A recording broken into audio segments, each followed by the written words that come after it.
ವಾರಣಾಸಿಯ ಮೊದಲನೇ ದಿನದ ವ್ಲಾಗ್ಗೆ ನಿಮಗೆಲ್ಲರಿಗೂ ಸ್ವಾಗತ. ನಿಮಗೆಲ್ಲ ಗೊತ್ತಿರೋ ಹಾಗೆ ನಾವು ಇಂದಿನ ದಿನ ಈ ರೂಮ್ಗೆ ಬಂದು ಸ್ಟೇ ಆಗೋಷ್ಟರಲ್ಲಿ ಬೆಳಗ್ಗೆ 3 ಗಂಟೆ ಆಗಿತ್ತು. ಎದ್ದೇಳಷ್ಟರಲ್ಲಿ 9 ಗಂಟೆ ಆಗಿತ್ತು. ಇವತ್ತು ನಮಗೆ ಈ ಗಂಗಾ ಸ್ನಾನ ಮತ್ತು ವಿಶ್ವನಾಥ ದರ್ಶನ ಐಡಿಯಾ ಇಲ್ಲ, ಅದು 2ನೇ ದಿನಕ್ಕೆ ಮಾಡೋಣ ಅಂಥೇಳಿ. ಇಲ್ಲಿ ಸುಮಾರು 84 ಘಾಟ್ಗಳಿವೆ. ಅದರಲ್ಲಿ ಮುಖ್ಯವಾದಂಥ 14 ಘಾಟ್ಗಳನ್ನು ನಾವಿವತ್ತು ಬೈ ವಾಕ್ ನೋಡಬೇಕು ಅಂತ ಡಿಸೈಡ್ ಆಗಿದ್ವಿ. ಇವಾಗ ನಾವೇನು ನಿಂತಿದ್ವಿ ಅದು ಕೇದಾರ್ ಘಾಟ್ ಅಂತ. ಇಲ್ಲಿ ಬಿಸಿಲು ಜಾಸ್ತಿ ಇದ್ರಿಂದ ಕೂಲಿಂಗ್ ಗ್ಲಾಸ್ ಯೂಸ್ ಮಾಡಿದ್ದೀನಿ, ತಪ್ಪು ತಿಳ್ಕೊಬೇಡಿ. ಮೊದಲಿಗೆ ನಾವು ಬ್ರೇಕ್ಫಾಸ್ಟ್ ಮುಗಿಸ್ಕೊಂಡು ಅಲ್ಲಿಂದ ನಾವು ಮೊದಲಿಗೆ ಹೋಗಿದ್ದೇನೆ ಕೇದಾರ್ ಘಾಟ್ನ ಒಂದು ಪ್ರಸಿದ್ಧ ದೇವಸ್ಥಾನಕ್ಕೆ. ಆ ದೇವಸ್ಥಾನ ಯಾವುದಪ್ಪ ಅಂತಂದರೆ ಶ್ರೀ ಗೌರಿ ಕೇದಾರೇಶ್ವರ ಮಂದಿರ ಅಂತ. ಸೊ ನಾವು ಒಳಗಡೆ ಹೋಗ್ತಿದ್ದಂಗೆ ನಮಗೆ ಬಲಬದಿಯಲ್ಲಿ ಒಂದಷ್ಟು ವಿಗ್ರಹಗಳು ಕಾಣಿಸುತ್ತೆ. ಕೇದಾರೇಶ್ವರ ಅಂದರೆ ಶಿವ ದೇವಸ್ಥಾನ ಅಂತ ಅಂದಮೇಲೆ ಅಲ್ಲಿ ಬಸವನ ವಿಗ್ರಹ ಸರ್ವೇ ಸಾಮಾನ್ಯ, ಅದು ನಿಮಗೆಲ್ಲರಿಗೂ ಗೊತ್ತಿರೋದೇನೆ. ಶಿವ ಒಬ್ಬ ಅಭಿಷೇಕ ಪ್ರಿಯ, ಹಾಗಾಗಿನೇ ಯಾವುದೇ ಶಿವನ ವಿಗ್ರಹದ ಮೇಲೆ ನೀರು ಬೀಳೋ ಥರ ಏನಕ್ಕೆ ಮಾಡ್ತಾರೆ ಅಂತಂದರೆ ಇದೇ ಕಾರಣಕ್ಕೇ. ಹಾಗೆ ಇಲ್ಲೂ ಸಹ ಪ್ರತಿನಿತ್ಯ ಹಾಲಿನ ಅಭಿಷೇಕ ನಡೀತಾ ಇರುತ್ತೆ. ಇನ್ನು ಈಗ ನೀವೇನು ನೋಡ್ತಾ ಇದ್ದೀರಾ, ಈ ಘಾಟ್ನ ಹೆಸರು ಕೇದಾರ್ ಘಾಟ್ ಅಂತ ಇದಕ್ಕೆ ಮುಂಚೆನೇ ಹೇಳಿದ್ದೆ. ಇಲ್ಲಿ ಏನಪ್ಪ ವಿಶೇಷ ಅಂತಂದರೆ ಇಲ್ಲಿ ಆಂಧ್ರದಿಂದ ಬರುವಂತಹ ಬಹುತೇಕ ಭಕ್ತಾದಿಗಳು ಇಲ್ಲಿ ತಮ್ಮ ಪಿತೃಗಳಿಗೆ ಪಿಂಡ ಪ್ರದಾನ ಮಾಡುವಂತಹ ಒಂದು ಜಾಗ. ಇದರ ಪಕ್ಕದಲ್ಲೇ ಹರಿಶ್ಚಂದ್ರ ಘಾಟು, ಅಲ್ಲಿ ಅದನ್ನು ಕರ್ನಾಟಕ ಘಾಟ್ ಅಂತಲೂ ಕರೀತಾರೆ. ಅಲ್ಲಿ ಕನ್ನಡದವರು ಹೆಚ್ಚಾಗಿ ಪಿಂಡ ಪ್ರದಾನ ಕಾರ್ಯಗಳನ್ನು ಮಾಡ್ತಿರ್ತಾರೆ. ಇಲ್ಲೇ ಮಾಡಬೇಕು ಅಂತಿಲ್ಲ, ಅವ್ರಿಗೆ ಇಷ್ಟ ಬಂದಂಥ ಘಾಟ್ನಲ್ಲಿ ಪಿಂಡ ಪ್ರದಾನ ಮಾಡಬಹುದು. ಹಾಗೆ ನಾವು ನೋಡ್ಕೋತಾ ಮುಂದೆ ಹೋಗ್ತಾ ಇದ್ವಿ. ಹೋದಾಗ ನಮಗೆ ಅಲ್ಲಿ ಕಾಣಿಸಿದ್ದು ನಾಗಸಾಧುಗಳು. ಇವರೆಲ್ಲ ಈ ಕುಂಭಮೇಳದ ಅಂಗವಾಗಿ 1 ತಿಂಗಳ ಹಿಂದೆನೇ ಬಂದು ಇಲ್ಲಿ ಬಿಡಾರ ಹೂಡಿರ್ತಾರೆ. ಇವರಲ್ಲಿ ಕೆಲವರು ಭಿಕ್ಷಾಟನೆ ಮಾಡಿದರೆ, ಇನ್ನು ಕೆಲವರು ವಸ್ತುಗಳನ್ನು ಮಾರಿ ಹಣ ಸಂಪಾದನೆ ಮಾಡುತ್ತಿರ್ತಾರೆ. ಇಲ್ಲಿ ನಮಗೆ ಹೊರದೇಶದಿಂದ ಬಂದಂಥ ವ್ಯಕ್ತಿಗಳು ನಾಗಸಾಧುಗಳಾಗಿರುವಂಥದ್ದನ್ನ ನಾವಿಲ್ಲಿ ನೋಡ್ಬೋದು. ಇಲ್ಲಿ ನಾಗಸಾಧುಗಳನ್ನು ಚಿತ್ರೀಕರಣ ಮಾಡುವಂತಿಲ್ಲ. ಕೆಲವೊಂದು ಬಾರಿ ಭಕ್ತರು ಒದೆ ತಿಂದಿರೋದು ಉಂಟು. ನಾವು ಚಿತ್ರೀಕರಣ ಮಾಡಬೇಕಾದ್ರೆ ನಮಗೂ ಅದೇ ಥರ ರಿಸ್ಟ್ರಿಕ್ಷನ್ ಹಾಕಿದ್ರು. ಈಗ ನೀವೇನು ನೋಡ್ತಾ ಇದ್ದೀರಾ, ಇದೇ ಗಂಗಾ ಘಾಟ್ ಅಂತ. ಬಹು ಪ್ರಸಿದ್ಧವಾದಂತಹ ಗಂಗಾ ಆರತಿ ನಡೆಯುವಂಥ ಒಂದು ಜಾಗ. ನಮ್ಮ ದುರದೃಷ್ಟ ಏನಪ್ಪ ಅಂತಂದರೆ ಗಂಗಾ ಆರತಿಯನ್ನು ರದ್ದುಗೊಳಿಸಲಾಗಿದೆ. ಏನಕ್ಕಪ್ಪ ಅಂತಂದರೆ ಇಲ್ಲಿ ಜನಸಂದಣಿ ಜಾಸ್ತಿ ಇರೋದರಿಂದ ಜನರಿಗೆ ಯಾವುದೇ ರೀತಿಯ ತೊಂದರೆ ಆಗಬಾರ್ದು ಅಂಥೇಳಿ ಮಾರ್ಚ್ 3ನೇ ತಾರೀಕಿನವರೆಗೂ ಇದನ್ನು ಸ್ಥಗಿತಗೊಳಿಸಲಾಗಿದೆ. ಅದನ್ನು ನಾವು ಅಲ್ಲಿದ್ದಂಥ ಒಬ್ಬ ಸಾಧುವನ್ನು ಕೇಳಿ ತಿಳ್ಕೊಂಡ್ವಿ. ಸ್ವಲ್ಪ ಬೇಜಾರಾಯಿತು, ಬಟ್ ಏನು ಮಾಡೋದಕ್ಕಾಗೋದಿಲ್ಲ ಅಂತ ಹೇಳಿ ಅಲ್ಲಿಂದ ಮುಂದಿನ ಘಾಟ್ಗೆ ಹೊರಟ್ವಿ. ಅಲ್ಲಿ ವಾರಣಾಸಿಯಲ್ಲಿ ನನಗೇ ಗೊತ್ತಿರೋದ ಹಾಗೆ ನನ್ನ ಫಾಲೋ ಮಾಡೋವಂಥವರು ತುಂಬ ಜನ ಸಿಕ್ಕಿದ್ರು. ಅದರಲ್ಲಿ ಕೆಲವ್ರನ್ನ ನಾನು ಚಿತ್ರೀಕರಣ ಮಾಡೋದಕ್ಕೆ ಸಾಧ್ಯ ಆಯಿತು, ಇನ್ನು ಕೆಲವರನ್ನು ಮಾಡೋದಕ್ಕಾಗಲಿಲ್ಲ. ನನ್ನನ್ನು ಭೇಟಿಯಾದವ್ರಿಗೆಲ್ಲ ಸಾರಿ ಕೇಳ್ತೀನಿ, ಅಕಸ್ಮಾತ್ ನಿಮ್ಮ ವೀಡಿಯೋ ಇದರಲ್ಲಿ ಏನಾದರೂ ಆ್ಯಡ್ ಆಗಿಲ್ಲ ಅಂತಂದರೆ. ಮುಂದೆ ನಾವು ಅಲ್ಲಿಂದ ಘಾಟ್ಗಳನ್ನು ದಾಟ್ಕೋತಾ ಹೋಗಬೇಕಾದ್ರೆ ನಮಗೆ ಇಲ್ಲಿ ವಿಶ್ವನಾಥ ದೇವಸ್ಥಾನದ ಗೇಟ್ ನಂಬರ್ 3ನೇ ಎಂಟ್ರೆನ್ಸು ನಮಗೆ ಘಾಟ್ ಕಡೆಗೆ ಕಾಣಿಸುತ್ತೆ.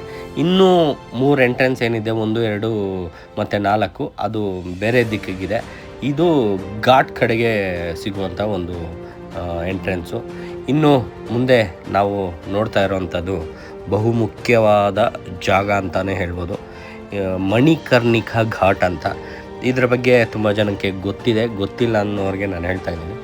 ಇಲ್ಲಿ ದೇಹಗಳನ್ನು ಸುಡುವಂಥ ಒಂದು ಜಾಗ. ಪ್ರತಿನಿತ್ಯ 24 ಗಂಟೆಗಳ ಕಾಲ ಇಲ್ಲಿ ದೇಹಗಳನ್ನು ಸುಡಲಾಗುತ್ತೆ. ಅದಕ್ಕೆ ಒಂದು ಪ್ರೊಸೀಜರ್ ಇದೆ, ಅಲ್ಲಿ ಹೇಗೆ ಎಂಟ್ರಿ ಮಾಡಬೇಕು ಬಾಡಿಗಳನ್ನು ಸುಡೋದಕ್ಕೆ. ಈಗ ಮಹಾಕುಂಭದ ಟೈಮ್ ಆಗಿರೋದ್ರಿಂದ ತುಂಬ ಬಾಡಿಗಳನ್ನು ಇವರು ಅಕ್ಸೆಪ್ಟ್ ಮಾಡ್ತಾ ಇಲ್ಲ ಅನ್ನೋದನ್ನು ಅಲ್ಲಿರುವಂಥ ಲೋಕಲ್ ಅವ್ರನ್ನ ಕೇಳಿ ತಿಳ್ಕೊಂಡ್ವಿ. ಇನ್ನು ನೀವು ಈಗ ನೋಡ್ತಾ ಇರೋವಂಥದ್ದು ಅದೇ ಮಣಿಕರ್ಣಿಕಾ ದೇವಸ್ಥಾನದ ಒಂದು ಗುಡಿ. ಇಲ್ಲಿ ಚಿತ್ರೀಕರಣ ಮಾಡಲಿಕ್ಕೆ ಅವಕಾಶ ಇರಲಿಲ್ಲ, ಹಾಗಾಗಿ ದೇವರನ್ನು ಸರಿಯಾಗಿ ತೋರಿಸೋದಕ್ಕಾಗಲಿಲ್ಲ, ಕ್ಷಮೆ ಇರಲಿ. ಸೊ ನಾವು ದೇವರ ದರ್ಶನ ಮುಗಿಸ್ಕೊಂಡು ಹೊರಗಡೆ ಬಂದ್ವಿ. ಬರ್ತಿದ್ದಂಗೆ ಅಲ್ಲಿ ನಮಗೆ ಉತ್ತರ ಕರ್ನಾಟಕದ ಒಂದಷ್ಟು ಜನ ನಮ್ಮ ಫಾಲೋವರ್ಸ್ ಸಿಕ್ಕಿದ್ರು. ಇನ್ನು ಅವರ ಮಾತಿನಲ್ಲಿ ಅವರಿಗೆ ನನ್ನ ಮೇಲಿರುವ ಪ್ರೀತಿ ವ್ಯಕ್ತವಾಗ್ತಿತ್ತು. ಈ ಪ್ರೀತಿಗೆ ನಾನು ಸದಾ ಚಿರಋಣಿ. ಇದೆಲ್ಲ ದೇವರ ಆಶೀರ್ವಾದ ಅಂತ ಭಾವಿಸ್ತಾ ಮುಂದೆ ಹೋದ್ವಿ.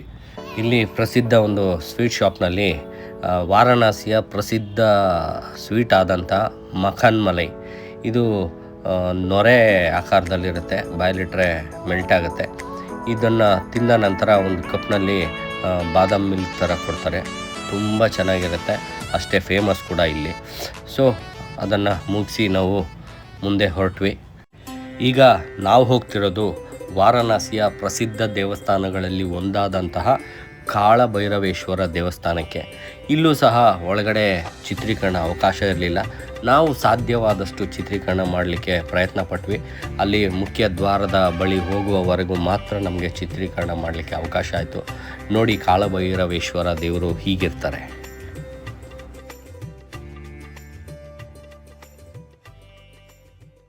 ಇನ್ನು ಕಾಳಭೈರವೇಶ್ವರ ದೇವಸ್ಥಾನಕ್ಕೆ ನಾವೇನು ಹೂವು ತೊಗೊಂಡೋಗಿರ್ತೀವಿ ಅದನ್ನು ನಮ್ಮ ಕತ್ತಿಗೆನೇ ಹಾಕಿ ಕಳಿಸ್ತಾರೆ. ಹಾಗಾಗಿ ನಾವೆಲ್ಲ ಕತ್ತಲ್ಲೇ ಧರಿಸಿದ್ದೀವಿ. ಇನ್ನು ಈ ವಾರಣಾಸಿಯ ಪ್ರಸಿದ್ಧ ಪಾನೀಯಗಳಲ್ಲೊಂದಾದಂತಹ ಬಾಂಗ್ ಏನಿದೆ, ಇದನ್ನು ಪ್ರಯತ್ನ ಮಾಡಬೇಕು ಅನ್ನಿಸ್ತು. ಸೊ ಹಾಗಾಗಿ ಒಂದು ಪ್ರಸಿದ್ಧ ಪಾನೀಯ ಸೆಂಟರ್ಗೆ ಹೋಗಿ ನಾವು ಇದನ್ನು ಪ್ರಯತ್ನ ಮಾಡೋಣ ಅಂತ ಮಾಡಿದ್ವಿ. ಅವ್ರು ಮಾಡಿಕೊಡ್ಬೇಕಾದ್ರೆ ಒಂದು ವಾರ್ನಿಂಗ್ ಕೊಟ್ಟರು, ಇದು ಅರ್ಧ ಗಂಟೆ ಆದ ಮೇಲೆ ಇದರ ಪ್ರಭಾವ ಬೀರುತ್ತೆ ನಿಮ್ಮ ಮೇಲೆ ಅಂತ. ಸೊ ನಾವು ಅದನ್ನು ಲೈಟಾಗಿ ತಗೊಂಡು ಕುಡಿದು ಬಂದ ಅರ್ಧ ಗಂಟೆಗೆ ಅದರ ಕರಾಮತ್ತು ತೋರಿಸಿತ್ತು. ಸೊ ಅದನ್ನು ಸುಧಾರಿಸ್ಕೊಳ್ಳೋದಕ್ಕೆ ತುಂಬಾ ಟೈಮ್ ಬೇಕಾಯಿತು. ಬಹುತೇಕ ಜನ ಇಲ್ಲಿ ಯಾರು ಬರ್ತಾರೆ ಅದರಲ್ಲಿ ಬಹುತೇಕ ಜನ ಈ ಪಾನೀಯವನ್ನು ಟ್ರೈ ಮಾಡ್ತಾರೆ. ಅಲ್ಲಿಂದ ನಾವು ಮುಂದೆ ಹೋಗಿದ್ದೆ ವಾರಣಾಸಿಯ ಪ್ರಸಿದ್ಧವಾದಂಥ ಬೋಟ್ ರೈಡ್ಗೆ. ಇಲ್ಲಿ ಹೋಗಬೇಕಾದ್ರೆ ನಾವು ಒಂದು ಆರತಿ ಬಟ್ಲು ಮತ್ತು ಹೂವು ತೊಗೊಂಡು ಹೋದ್ವಿ. ಗಂಗಾ ಮಾತೆಗೆ ಆರತಿ ಸಲ್ಲಿಸಿ ಆರತಿ ಬಿಟ್ಟು ನಂತರ ಹೂವಿನ ಸಮರ್ಪಣೆ ಮಾಡಿದ್ವಿ. ಅಲ್ಲಿಂದ ನಾವು ಹತ್ತಂಥ ಬೋಟ್ನಲ್ಲಿ ಒಬ್ಬ ಗೈಡ್ ಇರ್ತಾನೆ. ನಾವು ಹೋಗಬೇಕಾದ್ರೆ ಪ್ರತಿಯೊಂದು ಘಾಟ್ನ ವಿವರಣೆಯನ್ನು ಕೊಡ್ತಾ ನಮ್ಮನ್ನು ಪ್ರಮುಖವಾದಂಥ ಘಾಟ್ಗಳ ಕಡೆಗೆ ಕರ್ಕೊಂಡು ಹೋಗ್ತಾರೆ. ಸೊ ಇದು ಆಲ್ಮೋಸ್ಟ್ 1 hour 1.5 hour ಆಗುತ್ತೆ. It depends on boat rider. ನಮಗೆ ಆಲ್ಮೋಸ್ಟು 1.5 ಗಂಟೆ ಕಾಲ ನಮ್ಮನ್ನು ಬೋಟ್ನಲ್ಲಿ ಸುತ್ತಿಸ್ಬೇಕಾದ್ರೆ ಆ ವಾರಣಾಸಿಯ ಪ್ರಸಿದ್ಧವಾದಂಥ ಘಾಟ್ಗಳನ್ನು ಮತ್ತು ಅಲ್ಲಿ ನಡೆಯುವಂಥ ಪೂಜೆಗಳನ್ನು ವಿವರಣೆ ಮಾಡ್ತಾ ಹೋದ್ವಿ. ಒಂದು ಅದ್ಭುತವಾದ ಒಂದು ಎಕ್ಸ್ಪೀರಿಯೆನ್ಸ್ ಅಂತಲೇ ಹೇಳ್ಬೋದು. ಅಷ್ಟೊತ್ತಿಗಾಗಲೇ ಸಂಜೆ ಆಗಿತ್ತು. ನಾವು ಅಂದ್ಕೊಂಡಂಥ ಕಾರ್ಯಕ್ರಮಗಳು ಎಲ್ಲ ಮುಗಿದಿತ್ತು. ಸೊ ಈಗ ನಾವು ರೂಮ್ನ ಕಡೆಗೆ ಹೊರಡುವ ಸಮಯ. ಇವತ್ತು ವಾರಣಾಸಿಯ 2ನೇ ದಿನ. ಬೆಳಗ್ಗೆ 5 ಗಂಟೆಗೆ ಗಂಗಾ ಸ್ನಾನಕ್ಕೆ ಅಂತ ಹೊರಟು ಗಂಗಾ ಸ್ನಾನ ಮುಗಿಸಿ ಅಲ್ಲಿಂದ ನಮ್ಮ 2ನೇ ದಿನವನ್ನು ಶುರು ಮಾಡಿದ್ವಿ.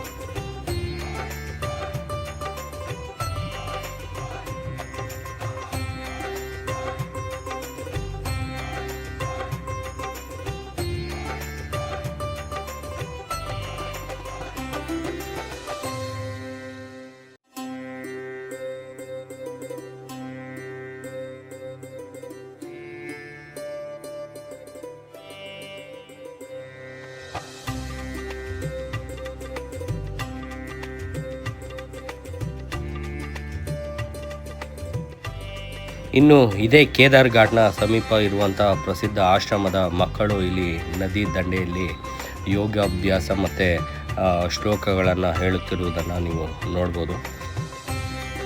ಇನ್ನು ಇದೇ ಘಾಟ್ನ ಪಕ್ಕದಲ್ಲಿ ಹರಿಶ್ಚಂದ್ರ ಘಾಟ್. ನಾನು ಹೇಳ್ದಂಗೆ 24 ಗಂಟೆ ಇಲ್ಲಿ ದೇಹಗಳನ್ನು ಸುಡಲಾಗುತ್ತೆ. ಇಲ್ಲೇನು ನೋಡ್ತಾ ಇದ್ದೀರಾ, ಇದೆ ಅದು. ನಾವೆಲ್ಲ ಬೆಳಗ್ಗೆ 6:30 ಅಷ್ಟೊತ್ತಿಗೆ ಕಾಶಿ ವಿಶ್ವನಾಥನ ದರ್ಶನಕ್ಕೆ ಹೊರಟ್ವಿ. ಇಲ್ಲಿ ಕ್ಯೂ ತುಂಬ ದೊಡ್ಡದಿರೋದ್ರಿಂದ 6 ಗಂಟೆಗಳ ಕಾಲ ಆಗುತ್ತೆ ದರ್ಶನ. ಸೊ ಹಾಗಾಗಿ ನಾವು ಅಲ್ಲಿ ಒಬ್ಬ ವ್ಯಕ್ತಿಯ ಸಹಾಯ ಪಡೆದು ಕೇವಲ 1 ಗಂಟೆಯಲ್ಲಿ ದರ್ಶನ ಮುಗಿಸಿದ್ವಿ. ಅಲ್ಲಿ ದೇವಸ್ಥಾನದ ಒಳಗೆ ಯಾವುದೇ ರೀತಿಯ ಮೊಬೈಲ್ಸ್ ಅಲೋ ಇರೋದ್ರಿಲ್ಲ. ಸೊ ಹಾಗಾಗಿ ನಾವು ಅಲ್ಲಿ ಚಿತ್ರೀಕರಣ ಮಾಡೋದಕ್ಕೆ ಆಗಲಿಲ್ಲ. ಅದಾದ ನಂತರ ಕಾಶಿ ವಿಶಾಲಾಕ್ಷಿ ದೇವಸ್ಥಾನಕ್ಕೂ ಹೋದ್ವಿ. ಅಲ್ಲೂ ಸಹ ಚಿತ್ರೀಕರಣ ಮಾಡೋದಕ್ಕೆ ಆಗಲಿಲ್ಲ. ಅಲ್ಲಿಗೆ ವಾರಣಾಸಿಯ ಪ್ರಸಿದ್ಧ ದೇವಸ್ಥಾನಗಳ ದರ್ಶನ ಮುಗಿದಿತ್ತು. ನಾವು ಬೆಳಗ್ಗೆ 3 ಗಂಟೆಗೆ ಎದ್ದಿದ್ದರಿಂದ ಎಲ್ಲರೂ ತುಂಬ ಟಯರ್ಡ್ ಆಗಿದ್ವಿ. ಮುಂದಿನ ಕಾರ್ಯಕ್ರಮಗಳನ್ನು ಸ್ವಲ್ಪ ವಿಶ್ರಾಂತಿಯ ನಂತರ ಮಾಡೋಣ ಅಂಥೇಳಿ ಬೋಟ್ನ ಮುಖಾಂತರ ನಾವು ನಮ್ಮ ರೂಮ್ನ ಕಡೆಗೆ ಹೊರಟ್ವಿ.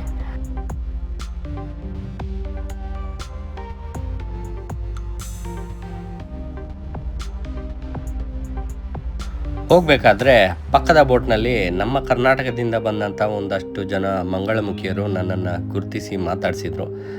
ತುಂಬಾ ಖುಷಿಯಾಯಿತು. ಹಾಗೆ ನಮ್ಮ ದೋಣಿ ಸಾಗುತ್ತಾ ನಮ್ಮ ಕೇದಾರ್ ಘಾಟ್ಗೆ ಹೋಯಿತು. ನಾವೆಲ್ಲ ಹೋಗಿ ರೂಮಲ್ಲಿ ಸ್ವಲ್ಪ ಹೊತ್ತು ವಿಶ್ರಾಂತಿ ಪಡೆದ್ವಿ. ಸಂಜೆ 5 ಗಂಟೆ ವೇಳೆಗೆ ನಾವು ಶಾಪಿಂಗ್ ಅಂತ ಹೊರಟ್ವಿ.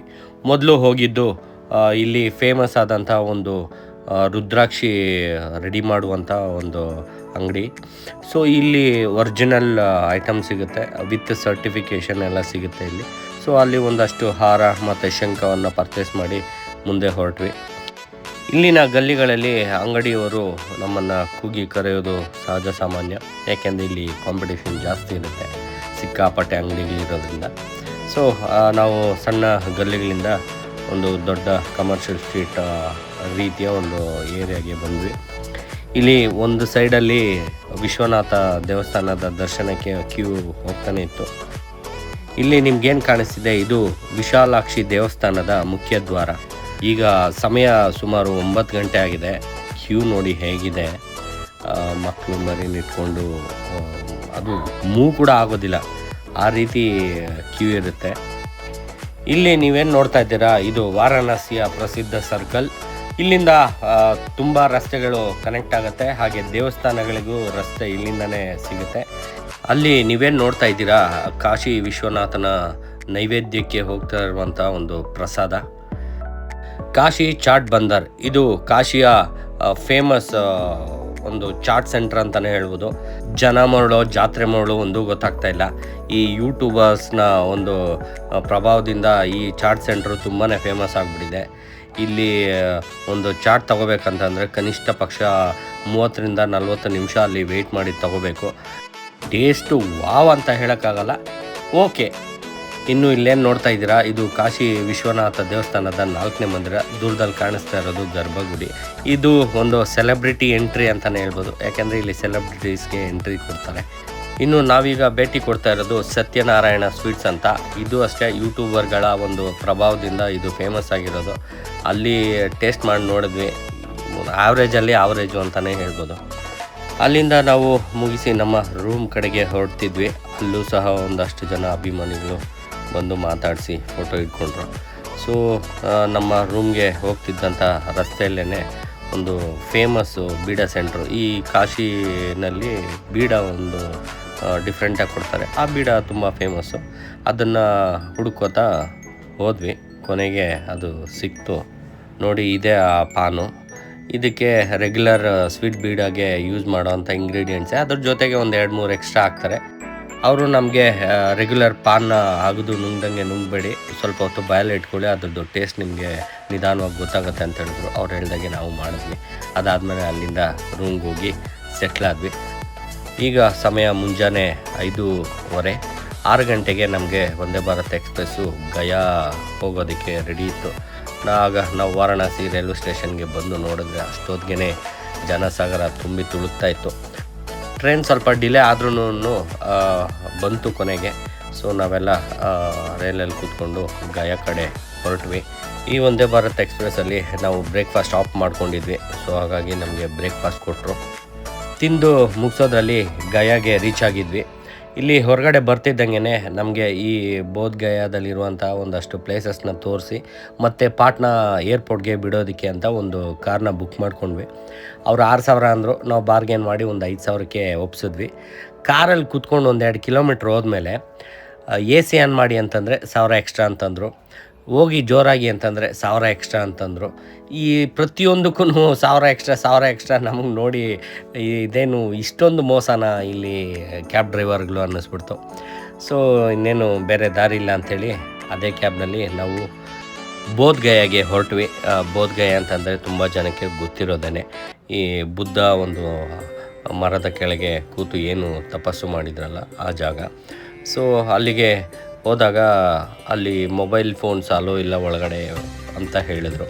ಸೊ ನಾವೇನು ಮಾಡಿದ್ವಿ, ಎಲ್ಲರ ಮೊಬೈಲ್ಸೂ ಒಂದು ಕೌಂಟ್ರಲ್ಲಿ ಕೊಟ್ಟು ನಾವು ದರ್ಶನಕ್ಕೆ ಅಂತ ಒಳಗಡೆ ಹೋದ್ವಿ.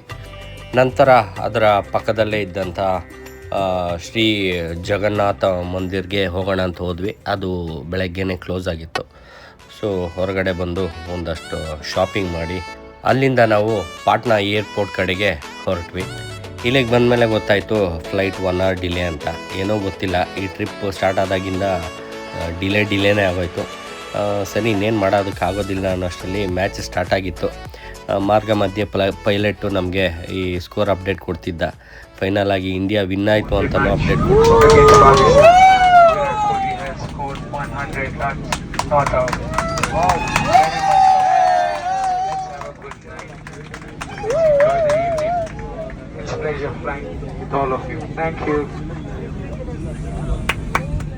ಸೊ ಫೈನಲ್ ಆಗಿ ನಾವು ಬ್ಯಾಂಗ್ಳೂರು ಇಂಟರ್ನ್ಯಾಷನಲ್ ಏರ್ಪೋರ್ಟ್ ಬಂದು ಇಳಿದ್ವಿ. ಇಲ್ಲಿಗೆ ಈ ನಮ್ಮ 6 ದಿನದ ಪ್ರವಾಸ ಇಲ್ಲಿಗೆ ಮುಕ್ತಾಯ. ಈ ಪ್ರವಾಸದ ವ್ಲಾಗ್ಸ್ನೆಲ್ಲ ನೋಡಿ ಸಪೋರ್ಟ್ ಮಾಡಿದವ್ರಿಗೆಲ್ಲ ಥ್ಯಾಂಕ್ಸ್ ಹೇಳ್ತಾ ಈ ವ್ಲಾಗ್ನ ಮುಗಿಸ್ತಾ ಇದ್ದೀನಿ. ಧನ್ಯವಾದಗಳು.